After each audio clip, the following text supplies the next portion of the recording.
মুড়ি বিড়ি খাই বাংলাদেশে ইয়াত আমাক ধমকি লগালে নহয়। আৰক্ষীজন জাজ নেকি? কোন হয় এজন আৰক্ষী? কি এনে জেললৈ যাব? যি প্ৰতিবাদ হ'ব চৰকাৰক বাধ্য কাম জেললৈ যাব। নহয় এতিয়া কাম নাইকিয়া, আৰে কাম নাই কাৰণটো আমি আহিছো। বাংলাদেশী মুক্ত যোৰহাট হ'ব লাগিব, সাংস্কৃতিক নগৰী। ইয়াত বাংলাদেশী উৎপাত হ'লে নহ'ব। আৰু তথ্য দিম আমি যেতিয়া বক্তৃতা প্ৰদান কৰিম কেন্দ্ৰীয় সমিতিয়ে, তাত আৰু তথ্য দিম আপোনালোকৰ আগত। মুড়ি আৰু বিড়ি খাই আমাক ধমকি লগালে ইয়াত নহ'ব দেই। মুড়ি বিড়ি খাই বাংলাদেশে ইয়াত আমাক ধমকি লগালে নহ'ব। আৰু এটা কথা স্পষ্ট, এই যুঁজ অসম নামৰ মাজনীৰ কাৰণে, খিলঞ্জীয়াৰ আমাৰ আহিবলগীয়া উত্তৰ প্ৰজন্মই যোৰহাট ৰাজপথত ভালদৰে খোজকাঢ়িব পৰাৰ বাবে, আৰু এই সংগ্ৰাম চলিব দেশ আৰু জাতিৰ বাবে। আৰু এটা কথা পুনৰ কৈছোঁ, অসম মাতৃৰ ওপৰত কোনোবাই চকু দিব, তাৰ চকু কাঢ়ি অনা হ'ব।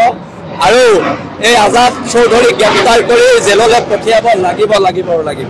ইয়াৰ পৰা আমি মিউনিচিপালিটি অফিচ আজি ঘেৰাও কৰিম, যোৰহাট পৌৰসভাক ঘেৰাও কৰিম, ঘেৰাও হ'ব। আৰু আমি পৰৱৰ্তী জনাই আছোঁ, কিন্তু কাৰ্যসূচী কণ্টিনিউ চলি থাকিব।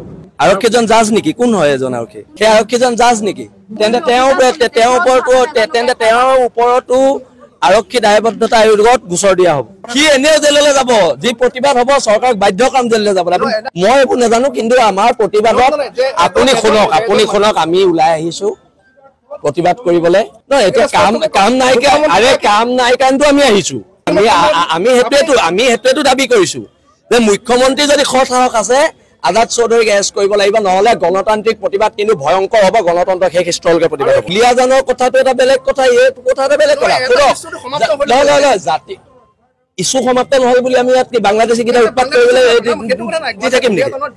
দুলীয়াজানৰ প্ৰতিবাদ আছে, আজি দুলীয়াজানত আমাৰ মুখ্য সচিব তাত আছেগে, মুখ্য সচিব তাত আছে। তেওঁ দুলীয়াজানৰ পৰা আমাৰ স্থিতি স্পষ্ট কৰিব নহয়। আজি ইছ্যু কাৰণে নহয় দেই, মই কৈছো যে যোৰহাটৰ নিশ্চয়কৈ তেওঁৰ পকেটত আছে, ছাগলী খুৱাই বোলে মই শুনিছো চবকে, মোক খবৰ আছে ন, নাজানো কিন্তু বহুত বোলে দামী মানুহক, ডাঙৰ মানুহক ছাগলী খুৱাই বোলে।